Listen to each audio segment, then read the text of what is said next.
If you don't want a divorce, get out of this house right now, all right? These words came suddenly from my husband. Obviously, I was taken aback. He must have been quite confident that I wouldn't file for divorce to go to such lengths to intimidate me. When I couldn't take it anymore, I decided to seek advice from someone else. My name is Anna. I'm a 30-year-old office worker. My husband James and I are about to celebrate our 5th wedding anniversary. We're still waiting for the blessing of a child, which has led to a constant barrage of questions from my mother-in-law about when she can expect grandchildren.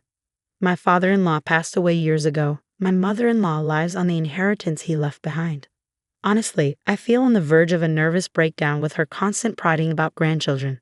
Actually, I might already be there. Despite seeing me like this, my husband James doesn't lift a finger to help.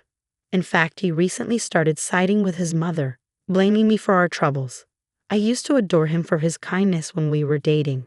But after we got married, his attitude completely changed. Without any consultation, he decided we would live near his childhood home. When James is off from work, I am summoned to his parents' house and made to do housework all day long. Of course, there are no breaks. While I'm busy with chores at his parents' house, the two of them either go out together or stay in watching TV and laughing. I was even yelled at once for making too much noise with the vacuum cleaner. After that, I was forbidden to use it and was told to clean with a broom and a rag instead. Then, my sister-in-law moved back home. She was originally living in a neighboring town, but due to some personality conflict, she had recently moved back. Her return has only added to my burden. She has a 4-year-old daughter and expects me to make her kindergartner's lunch every day. When I tell her that it's impossible because of my job, I get yelled at by my mother-in-law, saying, "Your sister-in-law is dealing with the aftermath of a divorce." My husband says, "Don't you want to be useful to the family?" And my sister-in-law herself says, "It'll be good practice for when you have a child of your own, so you should be thankful." So I end up waking up at 4 a.m. every morning, making my niece's lunchbox and breakfast for my in-laws, then head back to my place, finish my own housework, and go to work. That's the brutal routine I've been forced into. My husband, of course, doesn't lift a finger to help with any household chores.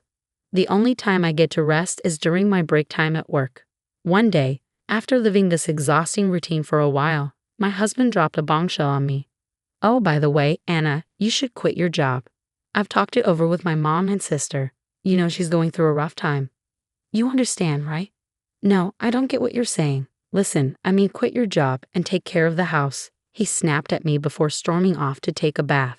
I couldn't see the connection between my sister-in-law's divorce and me quitting my job.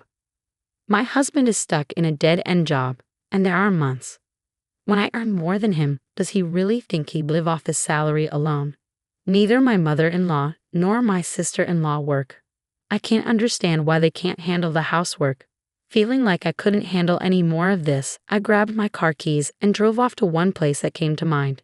That place was my childhood home, a bit far from the apartment we live in now. My parents had moved overseas, and no one currently lived there. Because my parents are the worrying type, I couldn't bring myself to talk to them about the matter. Whenever something unpleasant happened, I come here. This is my home, filled with precious memories. As I was lost in these thoughts, my phone rang. It was my husband. "Hey, I just got to the bath and you're gone. Are you back at your parents' place again?" "Yes, so what? Could you stop running back home every time something goes wrong?" His words simply didn't resonate. "I'll be working from here for a while, and no, I won't go to your parents' house either." Defeated by his forcefulness, I returned to our house. Afterwards, I quit my beloved job in the fashion industry. My clueless coworkers speculated I might be pregnant. I was given no free time, made to manage the household all day. Even when I caught a cold and ran a high fever, no one seemed to care.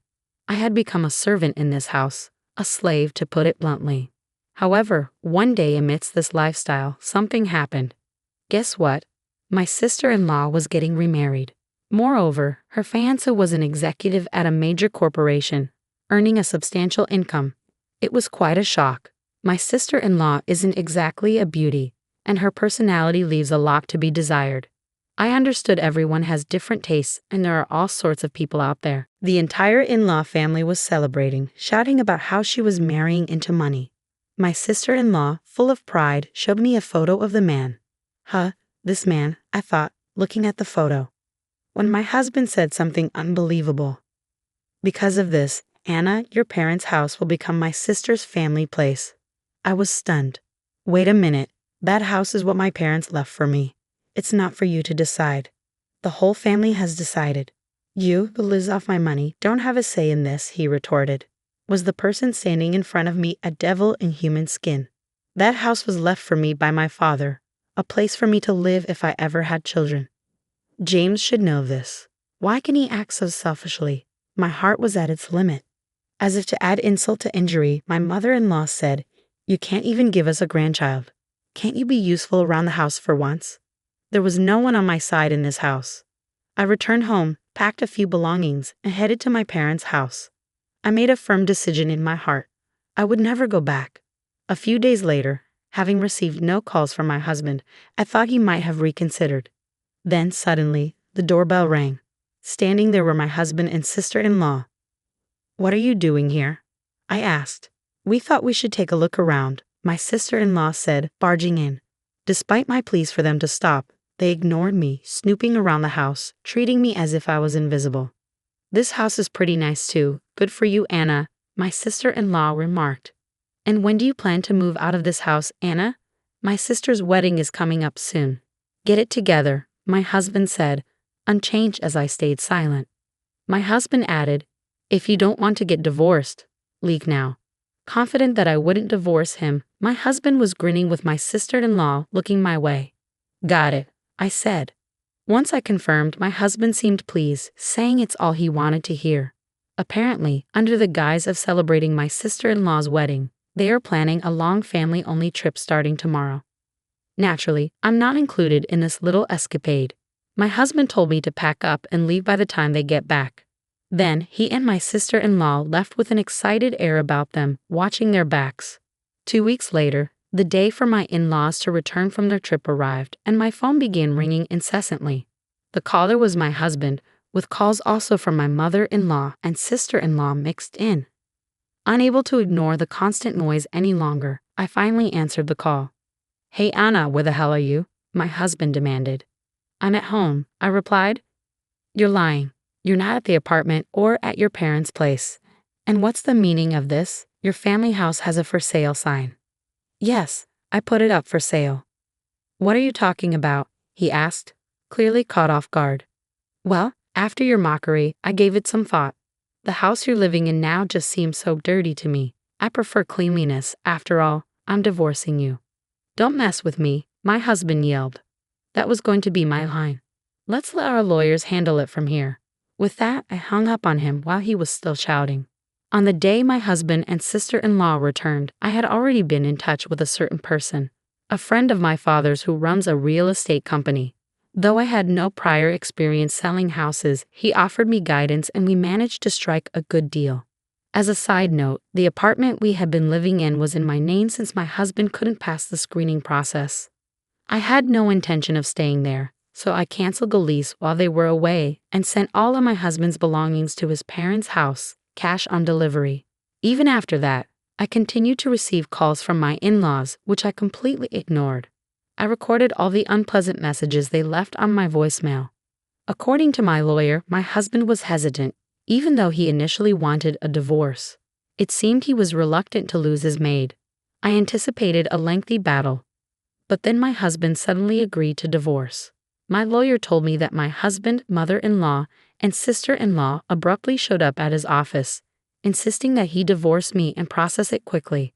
My husband had been wavering on the divorce, but my mother-in-law convinced him that since my sister-in-law's new husband was wealthy, they could afford to hire a new housekeeper and get rid of me, the barren wife, and find a younger, newer spouse. With that, my husband agreed to the divorce. Moreover, they offered to pay a small settlement on the condition that I would not get involved with them any longer. I thought that was supposed to be my line, but I decided to accept what was offered. Not long after, my sister-in-law got remarried. For a while after that, life was quiet. Taking care of myself was so much easier than I thought. I deeply regretted not divorcing sooner. Well, I'm finally free, time to enjoy my new life. Just as I was beginning to embrace this thought, an incident happened out of nowhere. My in-laws showed up at my new home. The moment I opened the door, they barged in, and my ex-husband demanded, "We need to talk. Sit down." Despite wondering who they thought they were, I took a seat. Then he said, "Come back home. We forgive you." Unable to close my gaping mouth, I answered, "Excuse me." I wanted them to leave immediately, so I teased, "Oh, are you talking about your sister's husband? Has he disappeared?" The three of them widened their eyes as if to say, "Why do you know about that?" and stared at me. "What do you know?" "Something. After we registered our marriage, he suddenly disappeared. We can't contact him," my mother-in-law added, with a hint of excitement. "On top of that, he ran off with her family's fortune." "Was this your doing? You've brought us such terrible fortune, daughter-in-law." She looked as if she would attack me at any moment. Tired of their baseless accusations, I decided it was time to set the record straight. I decided to reveal a truth to them. "Wow, I didn't realize your sister liked hamburgers so much." "What are you talking about? Hamburgers all of a sudden?" "Don't you know your sister's husband isn't some executive at a major company? He's just a part-timer at a hamburger shop." The sister-in-law froze, rendered speechless. I continued my story. In my single days, my friend and I loved visiting different hamburger shops. There was one favorite shop where a certain employee always made mistakes and got yelled at by the manager. That man happened to be your sister-in-law's husband. Once I started dating my husband, he told me no more hamburgers, so I gave up my hobby. When your sister-in-law proudly showed me her husband's photo, I recognized him but decided it wasn't my place to interfere and stayed silent. When I showed her the shop's homepage as proof, she stared intently at her husband's picture in the background. By the way, I visited the shop recently with a friend, but her husband was no longer there. He probably left town. That's marriage fraud. It seems that's what they call it."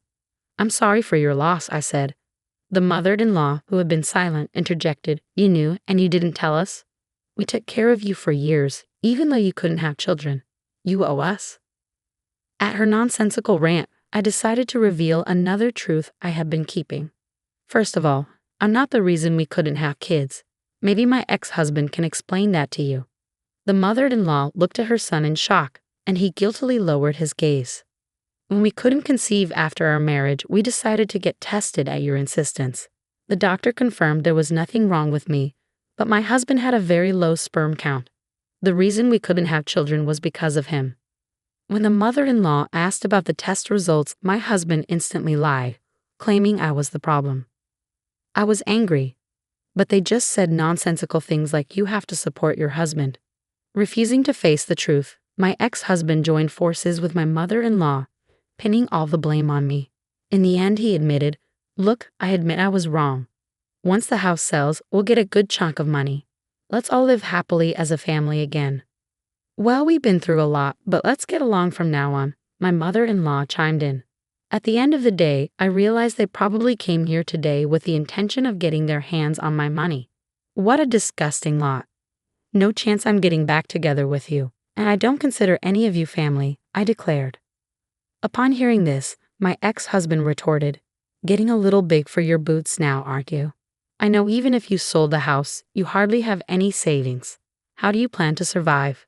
It seemed he had sneaked a peek at my bank account during my single days, and now he had this smug look on his face, as if to say, "Now that you know, do as you're told." To poke fun at my situation, the three of them were smirking at me, so I decided to enlighten them with a little truth.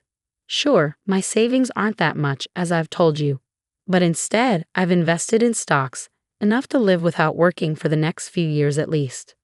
Their faces looked like they wanted to say, "No way," as they stared at me. Actually, since I was a child, my father was interested in stocks and investments. He had a knack for foreseeing things, and I inherited those skills and built up a decent amount of wealth. The money that supported my parents' move abroad was all from those successful investments, of course. I had kept this secret from my money-grubbing ex-family. Seeing their disappointed faces, I asked, "You can leave now." "Oh, what was it again?" "It's in our divorce conditions. If we approach each other without reason in the future, either party will have to pay a penalty. Are you going to pay, or should I call the police for trespassing?" The word police scared them off, and they left in a hurry. I immediately consulted my lawyer about the day's events and was told to contact him if the ex-family tried to get close again. As expected, once they knew I had assets, my ex-husband sent me a ton of messages begging to reconcile. Nostalgic photos of places we'd been on dates, creepy messages like "I'm here right now thinking about those days" arrived almost daily. I thought about blocking him but kept everything as evidence just in case. And yes, I wondered how he managed to text me all day while supposedly working, but I didn't really care. But when he started trying to contact my friends, I decided enough was enough and sent him a message. "I'll go to the police if this continues." I sent him a photo of our divorce agreement and the nearest police station along with the message. After that, the messages stopped and I never heard from my ex-husband again. I thanked my lawyer and he dropped a bombshell. Apparently, my ex-husband planned to live off his sister's new husband and had quit his job when she remarried. He was a fool for leaving a decent job at a decent company. "You asked for the documents. They should be arriving soon," I told my lawyer. I had placed another request with a lawyer separately from this matter. Soon after we were married, I felt something was off. My precious personal belongings were slowly disappearing. First, it was a necklace that I bought myself when I was single, then a fountain pen my parents had given me as a job starting present, bags, rings, and above all, the fountain pen were something I cherished greatly. When I talked to my husband about it, he yelled, "Don't worry about losing things." Suspicious, I installed a surveillance camera without telling my husband. What it captured was my husband and mother-in-law rummaging through my closet grinning. Once my sister-in-law moved back in, the footage showed 3 people instead of 2. Taking advantage of my silence, their actions escalated. They were selling my personal belongings surreptitiously for money, fueling their actions. They probably saw the balance in my bank book at that time. It continued until the divorce, so I collected plenty of physical evidence. Just as they thought I wouldn't claim anything, I filed for damages and compensation for emotional distress due to their actions. They must be panicking right now, but it's their own doing. As for what happened to the 3 of them, my sister-in-law's ex-husband found out about this incident, and it seems he took custody of their daughter. Seeing how my sister-in-law didn't seem to care for her daughter, I felt relieved. Just a while ago, I saw the daughter-in-law with her ex-husband happily holding hands and shopping. She had a happy smile on her face, something I never saw when she was at my in-laws.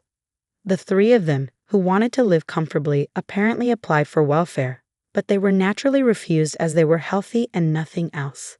As for my husband, his pride kept him from finding another job. Eventually, he went to his old workplace and begged on his knees, but they had been hoping for him to quit and ended up calling the police, which he hated. He had to work, but it seems he could only find day labor jobs. My mother-in-law and sister-in-law had to pay me compensation, so they both started part-time jobs at a nearby supermarket. But the 2 of them, who had hardly worked before, are struggling with the unfamiliar work. Maybe it's a coincidence, but since they started, the supermarket sales have dropped significantly. They got quite a strong nickname, the plague-bringing mother and daughter. By the way, the marriage camera is still at large.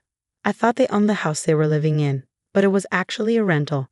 Unable to pay the rent, the 3 of them moved to a rundown apartment that was infamous in the neighborhood. Their living is hand-to-mouth, and it seems they're always fighting. The other day, the police were called because their fighting was too loud.